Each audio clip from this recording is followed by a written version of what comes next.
Carlinha é uma jovem que escuta músicas que só tocam na sua cabeça e sai dançando sem motivo aparente.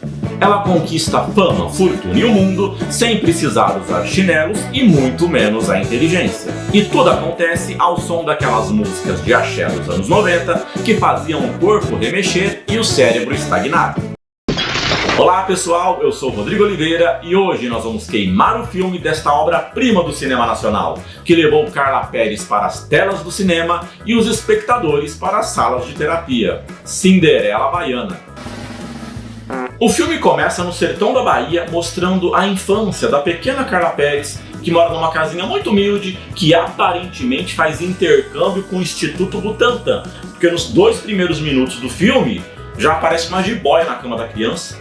Para sorte da família, o pai da Carla já assistiu todos os programas do Richard Rasmussen e sabe como dominar uma serpente perigosíssima com um pedacinho de graveto enquanto fala olhando para a câmera. A mãe da família reclama que eles não têm o que comer em casa, mas isso é porque eles moram no sertão da Bahia. Se eles morassem em Pequim, já faziam um espetinho de cobre e pronto. E a pequena Carla tem uma bonequinha tudo estrupiada que parece que acabou de sair da aula de Muay Thai. Mas pensando bem, toda boneca de plástico dos anos 90 era assim. Ou não tinha cabelo, ou não tinha olho, ou não tinha um braço. É que as crianças da época tinham muita energia para gastar. O pai da Carla sai para trabalhar como jardineiro, a mãe sai para tentar ganhar uns trocados na beira da estrada, e a pequena Carla começa a dançar sem motivo aparente.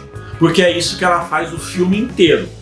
Ela dança, porque atuar que é bom nada. Lá na beira da estrada, a gente vê algumas crianças tentando ganhar um dinheirinho tampando buracos na pista, em troca de moedas que são jogadas pelos caminhoneiros. E a mãe da Carla tenta fazer a mesma coisa, mas como ela já está velha e acabada, ao invés de pegar umas moedinhas, ela acaba pegando uma tuberculose. Aí a Carlinha começa a ouvir uma música dentro da sua cabeça e começa a dançar novamente. Mas como ela passa o filme inteiro sem usar chinelo, não dá pra saber se ela tá realmente dançando ou se ela tá pulando porque o asfalto tá quente. Enfim, passa um caminhoneiro, vê a coitada dançando sozinha e joga umas moedinhas para ela começar o tratamento no CAPS. A mãe da Carla tenta pegar essas moedas, mas aí vem um pivete traquinas, empurra a véia e ainda quebra a pá que ela tinha levado para tampar os buracos. E essa pá sendo destruída, essa mulher fica desesperada. Ela já tem um piripá que já arrasta pra cima na hora. E ainda dá um grito com efeito sonoro que ecoa em todo o sertão. O epitáfio da mãe da Carla Perez tinha que ser: da pá viemos e a pá voltaremos. Enquanto tudo isso acontece, o pai da Carlinha ainda tá lá trabalhando como jardineiro. E de repente aparece alguém para oferecer um emprego maior para ele. E essa pessoa que aparece é um baiano de Fusca, que é um personagem muito importante nessa história, que realmente dá uma aula de interpretação digna de Oscar. Meu cunhado conseguiu para você aquela bolsa de estudos na Escola de Contabilidade em Salvador. E você vai poder trabalhar como contínuo no escritório dele. O salário não é muito, mas é mais do que você está ganhando aqui. Palmas pro baiano de Fusca. Feliz da vida, o pai da Carlinha volta para casa para contar as novidades, mas descobre que a esposa já bateu as botas e está sendo até velada. Então ele e a filha se despedem da falecida, que finalmente descansou em paz, porque não vai ter mais participação nesse filme horroroso. E depois disso, pai e filha vão morar na cidade grande. Passam-se apenas 3 anos e Carla Perez, que tinha uns 10 anos antes, agora já está com 25. Depois de velha, ela começa a usar trancinhas, continua andando descalça e continua dançando sem motivo aparente pelas ruas de Salvador. O que faz a gente pensar numa palavra: talento. Eu falei talento, eu quis dizer esquizofrenia. Eis que aparecem os 2 alívios cômicos do filme, o Chico e o Bucha, que são o Lázaro Ramos com o chapéu do Chico Bento e esse outro rapaz aqui que prometeu cortar o cabelo só depois que o filme fizesse sucesso. Hoje ele tá assim. Eles ficam espiando a loira dançar pela janela, ela percebe a situação, mas ao invés de ligar para a polícia, prefere fazer amizade com os 2. Até porque ela não tem telefone. Aí os rapazes convidam Carla para fazer aulas de dança no centro comunitário do bairro. E claro que ela aceita o convite imediatamente, porque nada é mais normal que uma mulher aceitar um convite para sair de 2 pervertidos que ela acabou de conhecer.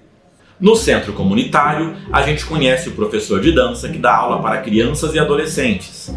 E vendo a camisa do professor, dá para perceber que o Proerd nunca passou por ali. O professor vê a loirinha, fica interessado e já puxa ela para dançar coladinho. E de repente aparece uma mulher com cara de raiva que fica olhando para os dois no canto da sala. Eu fiquei na dúvida se ela era a namorada do professor de dança ou se era um espírito obsessor da novela Viagem. A vilã de novela mexicana dá um chega pra lá na Carlinha e começa a dançar com o professor, o que deixa a protagonista bem chateada, porque pelo jeito ela queria remexer a cintura com ele, mas não só durante a aula de dança. Então, o Chico e o Bucha convidam a Carlinha para ir no candeal, porque pelo jeito a função deles na trama é fazer a protagonista trocar de locação. Todo mundo fala que tá com fome e corta para essa barraca de quitutes, onde uma baiana tá fritando acarajé no óleo de 2 anos atrás. Os amigos malandros bolam um plano para roubar a acarajé, que consiste em mandar a Carla distrair a baiana enquanto eles furtam os quitutes. Ela vai lá conversar com a vendedora, mas a baiana logo percebe a trapaça e, ao invés de chamar a polícia, ela oferece comida para os assaltantes. Porque nada é mais normal que oferecer comida para um bando de marginais que pretendia te assaltar. Eis que, movida pelos vapores tóxicos do óleo vencido ou pelo roteiro que não faz nenhum sentido, Carlinha começa a dançar novamente. Mas dessa vez aparece um monte de bailarino para fazer um flash mob. E o que já estava esquisito fica pior ainda, porque os amigos da Carla começam a oferecer acarajé pro pessoal que está dançando. E aí todo mundo começa a comer e a dançar tudo ao mesmo tempo. Não espera nem meia hora para fazer a digestão, porque a esperança dos figurantes é sofrer logo uma congestão para poder abandonar o set de filmagens. Então, a baiana que vende acarajés conclui brilhantemente que se a Carla Perez dança e o povo come acarajé, ela deve ser uma Cinderela que veio para iluminar sua vida. Daí vem o nome do filme, Cinderela Baiana. Baiana com H, sem respeitar a ortografia brasileira, e Cinderela que dança axé, sem respeitar a inteligência da plateia. Logo depois, a vendedora de acarajé vai buscar aconselhamento com uma sacerdotisa que é mais experiente. Essa senhora aqui evoca os guerreiros de Wakanda para fazer uma apresentação de dança contemporânea. Alguém solta um monte de pomba branca em cima desse idoso, e lá do outro lado da cidade, Carla Perez começa a dançar também. Porque ela sentiu as vibrações de Wakanda ou porque ela tem um probleminha no cucuruto, aí fica difícil definir.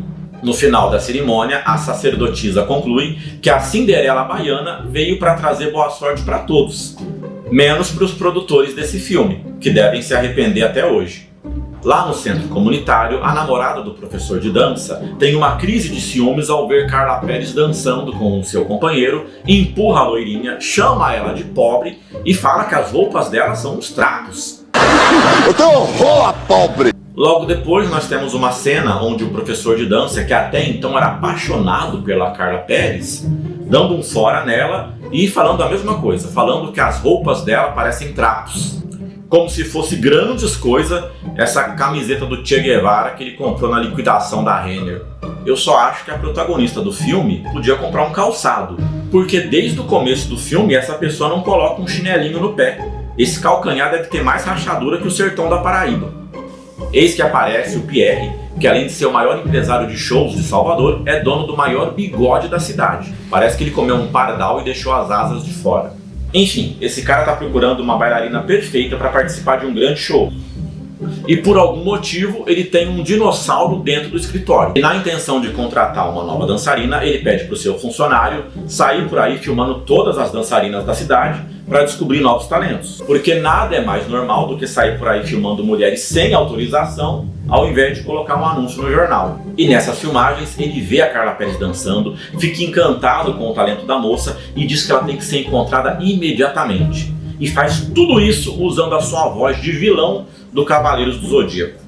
Quero esta menina, Beto! Vou transformá-la na maior bailarina do mundo! Beto, vasculhe essa cidade! Me traga esta menina! Beto! Encontramos, Beto! Encontramos! Mas seu funcionário diz que já procurou em tudo quanto é lugar dessa cidade e não encontrou essa moça de jeito nenhum. Porém, o empresário tem um telescópio no seu escritório. Porque nada é mais normal do que ter um telescópio no escritório. Afinal, ele também tem um braquiossauro. ele olha pelo telescópio e acontece a magia da conveniência do roteiro. Imediatamente ele encontra a Carla Perez, e dançando ainda por cima, para que não haja dúvidas de que ele realmente encontrou a dançarina que ele queria. Mas a gente já sabia que ele ia encontrar a dançarina perfeita. O que ele não conseguiu encontrar foi um bom professor de teatro. Pierre manda buscar a Carla Perez e oferece um emprego para ela. E pronto, temos aqui uma sequência de transformação de mulher maltrapilha em mulher elegante. Carla tem aulas de etiqueta, ganha roupas novas, começa a usar joias, tipo a Julia Roberts em Uma Linda Mulher. Só que ao invés de tocar Pretty Woman, começa a tocar a banda Eva. E se você tá gostando desse vídeo, já aproveita para meter o dedão nesse like e se inscrever no canal. Mas faz isso agora, porque depois você vai esquecer. Olha, eu garanto que é muito mais fácil você se inscrever aqui no canal do que ouvir um CD completo do El Chan do Brasil. Não sabe nada, inocente. Tudo. Carla começa a fazer várias apresentações de dança. No Brasil, em Nova York, em Paris, todas no mesmo dia, quase no mesmo horário. É impressionante. Porque a distância entre esses países e o tempo que demora para chegar em cada um são irrelevantes para essa história. Mas o Pierre, que é uma mistura de Super Mario com José Maier, começa a importunar a Carla. Ele quer tanto ficar com essa loira que ele chega a divulgar para as revistas de fofoca que eles já estão até noivos. Mas como ela não tem a menor vontade de ficar cuspindo bola de pelo depois de dar um beijo no Pierre, ela dá um perdido no velho e vai ficar com o Alexandre Pires. O Alexandre Pires, nessa época, era namorado da Carla Perez na vida real. Então eles resolveram fazer um fanservice e colocaram ele no filme para fazer papel de namorado dela. E eu achei que os dois combinaram muito. Porque eles tinham química no filme? Não, porque nenhum dos dois sabia atuar.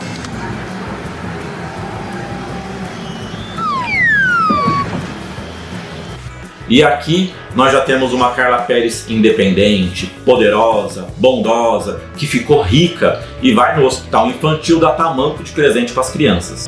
Eu não vou nem tentar explicar essa parte. Enquanto tudo isso aconteceu, aconteceu também a ascensão do pai da Carla Perez, que eu já estava até esquecendo de falar dele. Ele era um jardineiro, virou assistente do escritório de contabilidade, depois virou um contador, depois virou sócio, que é uma trama paralela que não tem importância nenhuma para a história da Carla Perez, não tem importância nenhuma para o filme e não tem importância nenhuma para a vida de quem está assistindo essa jossa. E a única grande diferença que vemos em toda a saga desse personagem é que quando ele era pobre, ele não fazia chapinha. Então chegamos no grande final dessa história e num plot twist emocionante, Carla Perez volta para aquele local na beira da estrada onde ela e sua mãe tampavam buracos em troca de moedas. Mas dessa vez ela chega num carro importado e usando roupas elegantes de dança do ventre. Ela interrompe o trabalho das crianças que tapavam buracos, solta um passarinho da gaiola, quebra simbolicamente uma pá e termina tudo com um discurso extremamente emocionante. Todos os pequeninos merecem proteção, alimentação, amor e paz.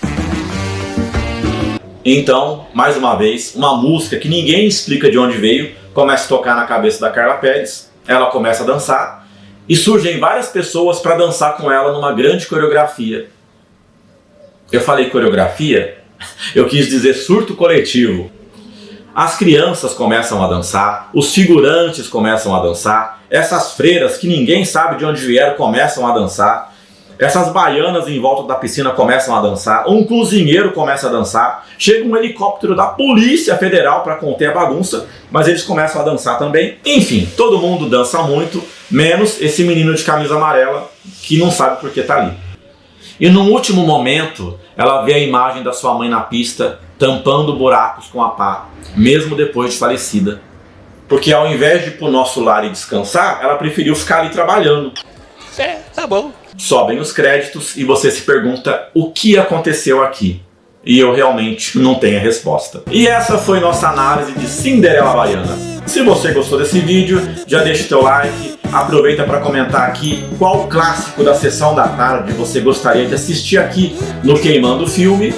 Muito obrigado pela boa vontade de assistir esse vídeo ridículo e até a próxima!